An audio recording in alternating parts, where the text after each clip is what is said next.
Meecham taruk hatpada chennaba Kuki khutlai paiba shing terrorist ni Haina Laothoktriba Phaoba lamdam asigi minister amasung Mla Amatta Pham Thadokpa Yaroi Haina Federation of Civil Society Organizations FOCS ki Working Committee Women Wing ki Convenor Laishram Memma phongdorakli mi Hatpa Kuki khutlai paiba shing terrorist ni Haina Laothok haiba demand yauna tongan ba demand kya taladuna FOCS ki luching makhada lamdam asigi tongan ba mafamda pangthokliba wakat mifam sing adugi saruk am oina singzamai kai thelda pangthokkiba wakat mifamda saruk yaraduna wafam asi phongdokkibani Laishram Memma makhata na hai numit ta de hainariba British lenga ki mayokta lamdam asigi nupi singna hokhiba iho aduga manaba iho ama lamdam asigi nupi singna hobagi tangai fadaba adu langasidi lakle lamdam asida thokliba chahi ama makhai suraklaba irang asigi waroisin ama pubiraku haipa miyamgi khola asi double engine lengak asina tasina dana leirabadi miyam pumnamakna yaba regional party ama semlak loi haingai leite hainasu mahakna makhata na phongdorakli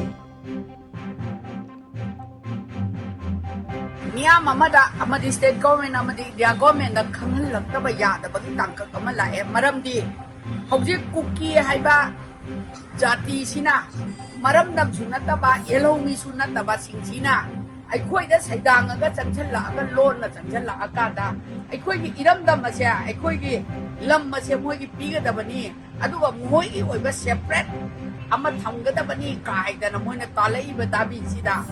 aikhoi Kuki ai Kaptong na talay no su tong na rame ko ida government ka su tong na rin sila kari maron tawi kari mayeng highway si loy yaw na rin ba adu ki wang madam mo na tawra ka na state government di ida government nga si mo tumin na lay siya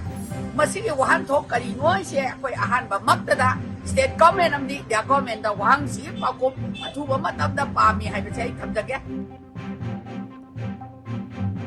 Manaba Khongjang Singh Uripok Canteen Corner Singzamai Parking Nganapi Thong Nongpok Sanjenbam amadi Nambol Bazar da su pangthoki Nambol Bazar da pangthoki ba wakat mifam aduda Lions Club ki thomi amadi Nambol gi Mairapai bi look ki member sing su saruk yakhi wakat mifam sing aduda Kuki zo mar MLA tara amadi makhoi ga chatminari ba loop sing terrorist group ni Haina Laothok Manipur dagi afspa marufang na Laothok suspension of operation makhata na chennaba Yaroi amadi lamdam asida NRC mapung fana chana halu Haina thaba placard kya siznaki amadi tongan bak palaw kya su lawki